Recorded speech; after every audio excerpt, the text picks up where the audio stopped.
Let's welcome back to Texas and Second Baptist Congressman Trey Gowdy.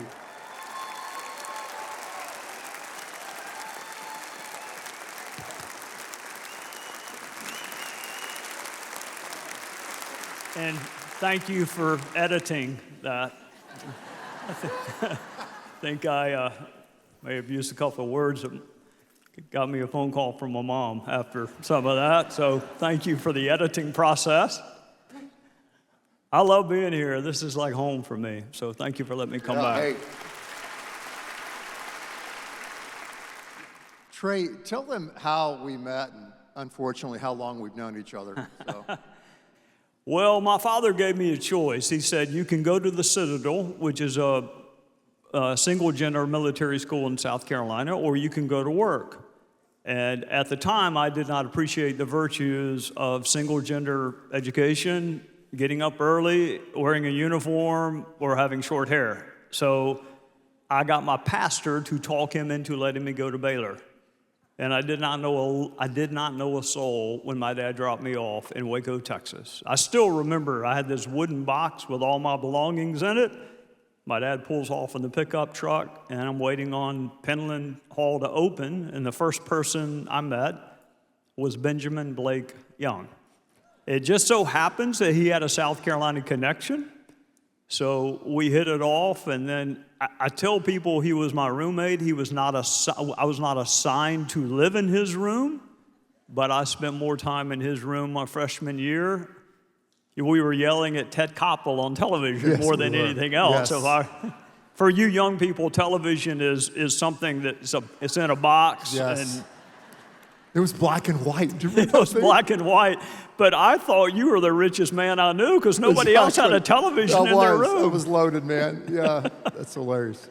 Well, hey, Trey, people see that clip right there when you were in Congress, and they think, good night.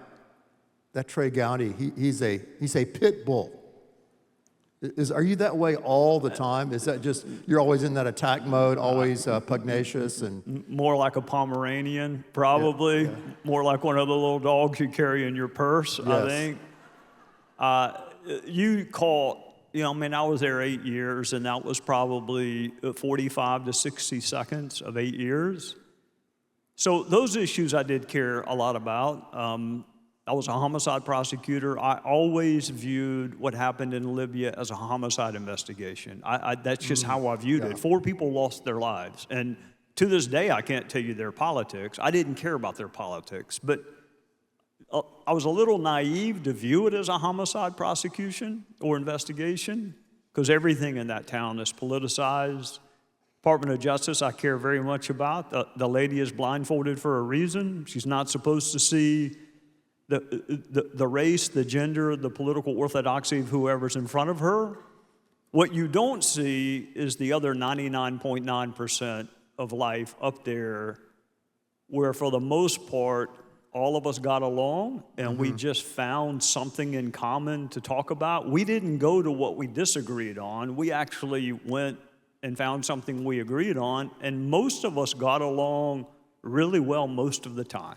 Right, and a lot of people don't know that about you, is that you had friends, and still do, and on both sides of the aisle, and you often bring them on your show on Sunday night, and you guys discuss the issue and how we can move forward as a people.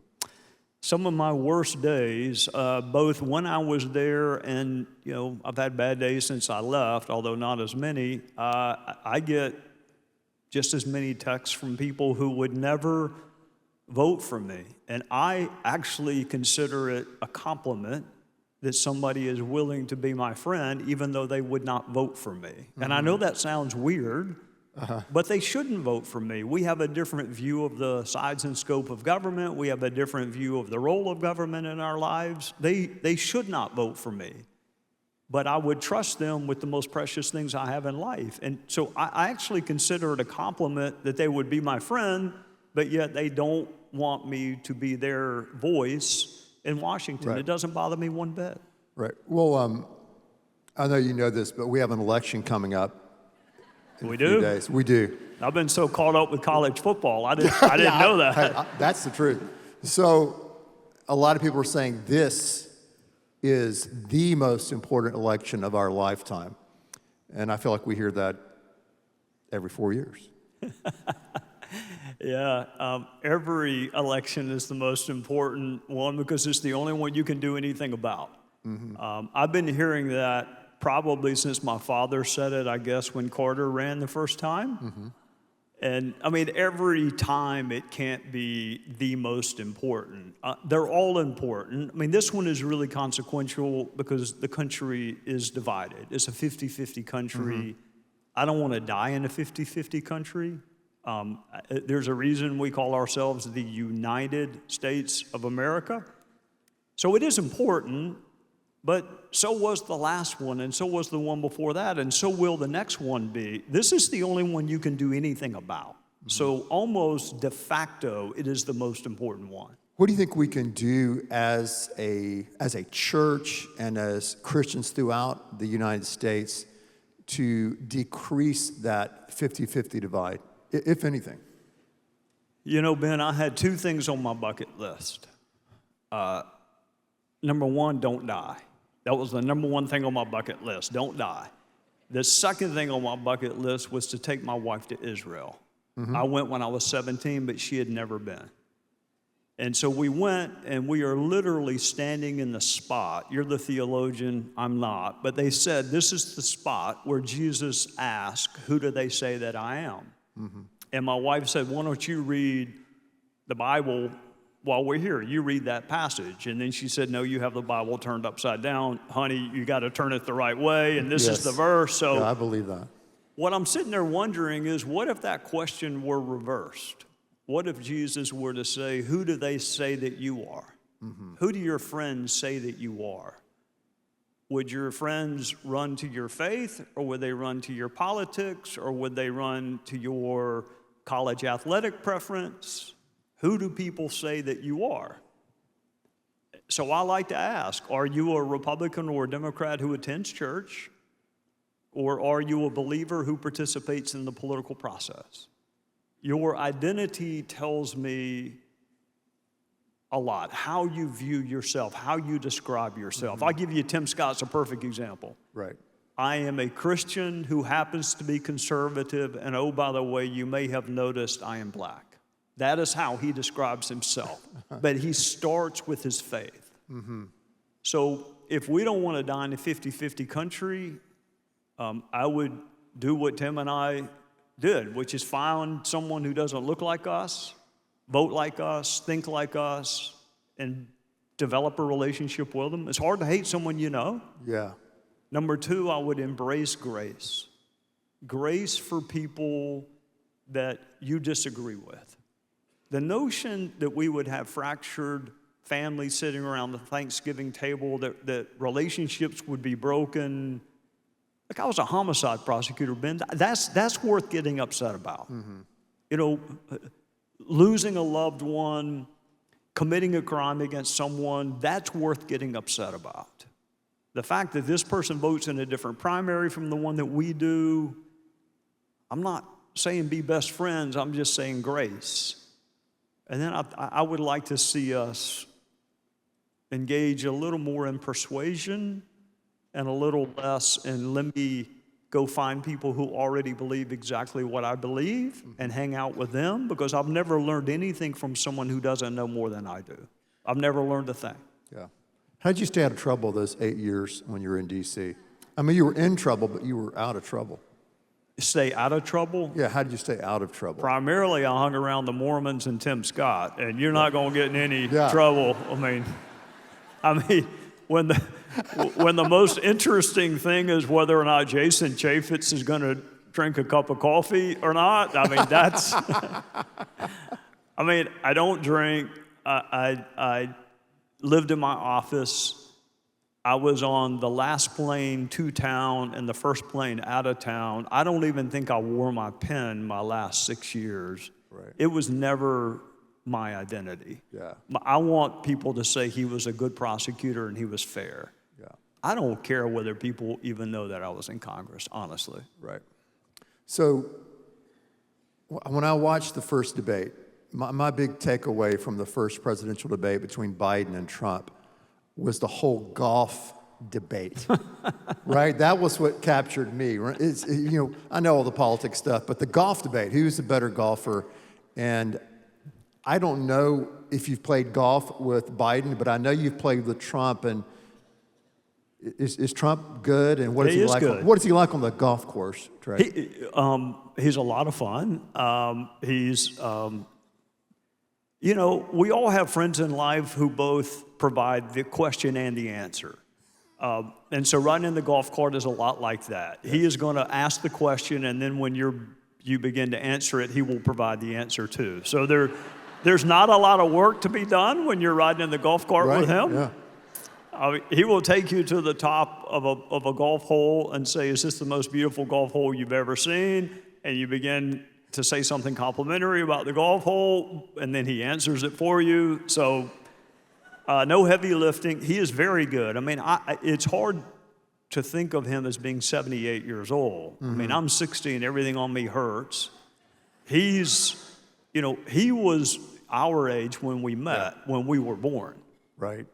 So the fact that he can still get around, we were partners, so, we won. Our opponents weren't very good. You see a different side of him. He's very generous in terms of, say Lindsay or Mick Mulvaney or somebody hit the ball in the water. He's very generous in saying, drop again. Somebody was talking, something happened in your backswing. What you see on television is not, but that's true with most politicians. I mean, every conversation I ever had with Barack Obama was about golf. Every one of them. Something's weird about golfers. It becomes the most important thing. I mean, there could be like world wars blazing, and President Obama would say, "I'm struggling with my sand game. Do you have any way to get out of the bunkers?" And I would say, "Yeah, well, speaking of bunkers, let's get in one right now because the world's on fire, and then I'll tell you how to get back out of it." Golf is kind of unifying, actually. Yeah, it is. In a weird way. They need a 12-step group for golf, Gowdy. You ever think about that? Or you're not even at step one yet, so I don't know why am I talking to you. I tell people you're better off taking up drugs. My wife says don't say that, but at least drug addicts don't talk about it beforehand, during, and afterwards. Golfers never stop talking about the round. Yeah, that's true. It is a relentless passion. All right, speaking of issues that are truly important, let's talk about social media and especially how it's affecting the next generation. We talked about that recently and I want you to share your thoughts on that. Awful. I'm so glad you and I didn't grow up with it. You are really good at understanding how it impacts both young men and young women. My focus, probably because I have 3 sisters and a daughter and a wife, and I worry about what it does to young women. And this ideal of what other people perceive perfection to be, and the filters where otherwise really attractive people want to look perfect. And you're a young girl, and it's already a difficult time in your life, and you are looking at this standard of beauty that Helen of Troy can't meet. And I'm not surprised that the loneliness is up. I mean, think about it. We're more connected than we've ever been before. And yet loneliness is an epidemic, and depression and suicidal ideation. And I just, when you and I were growing up, we had to compare ourselves maybe to other guys in the class. Is that guy a better athlete than I am? Is he, is his hair better than ours? Which the course I would be no, but we would still do it. Now it's the whole world. Yeah. And in other words, you're comparing yourself to the whole world. The kids are. Well, there's always going to be somebody smarter and cuter and funnier. But once you get to know that person, they got problems too. But you don't see it on social media. Everything looks idyllic on social media. It looks perfect. I think it's destructive. I really do. Yeah. I'm also not on it. Right. Like Scotty Scheffler, who I think is the world's greatest golfer. I don't think he could. I'm not sure he knows what X is or what used to be Twitter. He's not on it. You'd be surprised at the number of highly successful people that have said no to all of that. Yeah. Speaking of women and attacks on women in our culture, I think social media is one attack, but I think the whole transgender movement is another attack, especially in sports. I know last weekend you had Riley Gaines on your show. Tell us about who she is and how that went. She is an elite level swimmer. I mean, like one of the best in the world. And there are hundreds and hundreds of men who can swim a faster time in her best event. The analogy she actually gave that caught my attention even more, there are Olympic level female sprinters, Olympic level, the best in the world. And there are high school boys who can run a faster 100 or 200 time. It's just not fair. It is not. I actually, if you can keep a secret, I watch more women's college basketball than I do men. South Carolina is good. That's right. Kim now is at LSU. I like to pull for her. I like to pull for Baylor. So there's a purity and an authenticity. There's one woman on South Carolina's basketball team that can dunk a basketball. One. Mm-hmm. And she's like a freak of nature. Right. She's 6'3". Most women can't dunk a basketball. Mm-hmm. Find me a college men's team where everybody can't dunk a basketball. It's not, you don't see women trying to go play men's sports. You see men trying to go play women's sports. Yep. And I just think it is unfair to women, and frankly, I am a little surprised that more women aren't critical of it. I think it is going to adversely impact the authenticity, the beauty of women's college athletics. Mm-hmm. Yeah. Which kind of dovetails into the whole issue of education in our country right now. I feel like that is a massive weakness in our country right now as far as the basic education, the basic reading, writing skills that kids are not learning in public schools. Yeah, every time I hear the phrase book ban, I think the best book ban in the world is not teaching people how to read. Mm-hmm. The number of people who cannot read. Now, I'm a little different. I'm probably in the minority. I was married to a public school teacher. She poured her heart and soul into her job. But I'll bet you I learned to read, albeit slowly, because of what happened at home. I don't hold the teachers responsible. I think parents are responsible for producing educated children. Mm-hmm. I don't hold the teacher. Now, my parents probably could have used some help with fractions, but my father is the one who made me read the dictionary. He's the one who still to this day corrects my grammar.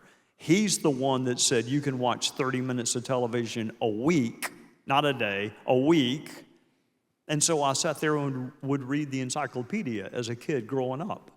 I mean, I had to do something. So my father viewed it as his job to produce educated children to his fellow citizens. Mm-hmm. Nowadays, we blame the teachers. But teachers are now, they're social scientists and they're guidance counselors, and they have to provide meals, and I'm fine with all of that. But ultimately, it is the parents' responsibility to produce educated children, and they should do it in concert with teachers. I guess it was Madison that said this whole thing only works with an educated, moral citizenry. Mm-hmm. It only works. Yep. This self-governance only works if you're educated and you're moral. And I won't speak to the morality part because only God can see people's hearts, but I can tell you from an education standpoint, I don't think we're headed in the right direction. No, we're not. Yeah.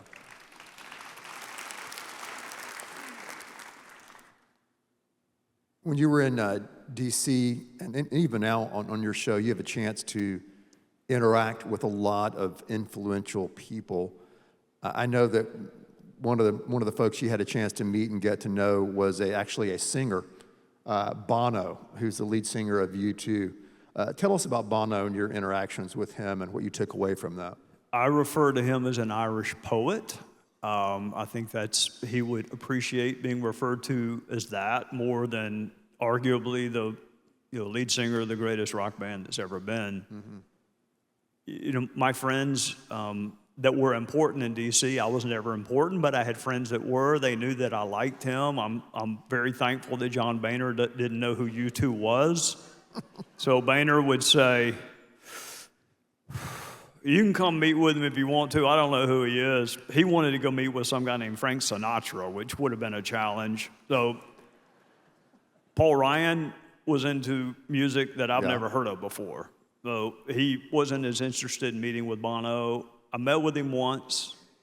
I hope my wife's not watching.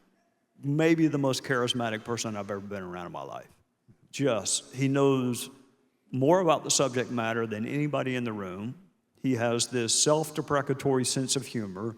I mean, you gotta imagine the guy's dressed in all leather with rose-colored sunglasses. So this whole thing about making a good first impression, I mean, I'm sitting here thinking, how many cows had to give their lives for you to get dressed this morning? And you got on rose-colored sunglasses, but we're inside. But when he started talking, he has a passion for people that are less fortunate. He has a passion for the continent of Africa. And the last time we got together, he wrote a song about Judas Iscariot called The End of the World. Yes. And I wanted to ask him about that. And of course, the media is all huddled up outside the speaker's office. And Bono is one of the most famous people in the world. He's got all these staff around him, and they're all coming up. I know the game's being played. They're trying to rescue him, but he didn't want to go. He kept saying, I'm fine, leave me alone. He wanted to talk about Jesus. So I walk out, and all the D.C. media says, what were you in there talking to Bono about? And I said, Jesus. That was the one-word answer, Jesus. And they had a shocked look on their face, but that literally is what he wanted to talk about. His view of what Jesus would do if he were here right now, who he would be ministering to, who he would be hanging out with. So yeah, I talked to arguably the most famous living musician in the world, and he wanted to talk about a Jewish carpenter that didn't make it to age 34. I love that.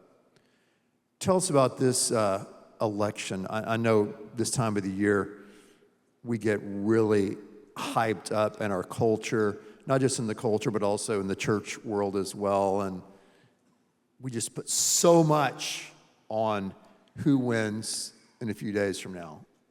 How would you address that as far as Christians are concerned? Well, I mean, people may have been surprised not only that President Obama won, but he won with some pretty big numbers. And if you are at a spot in life where you don't know anyone who voted for him, then I would say the best way to understand how he won is go talk to somebody who voted for him. If you don't have anyone in your life that voted for him, you should go find someone. The same was true in 2016. There were people that were absolutely stunned and shocked that Donald Trump won the Electoral College. And I said, well, the best way not to be stunned or shocked is go talk to someone who actually, there's a reason they voted for him. Go find out what that reason is. So when you live in these cocoons and your life revolves around just being validated or ratified in what you already believe, then you're going to be shocked and disappointed. You're going to say, how in the world could that happen? We're a 50-50 country.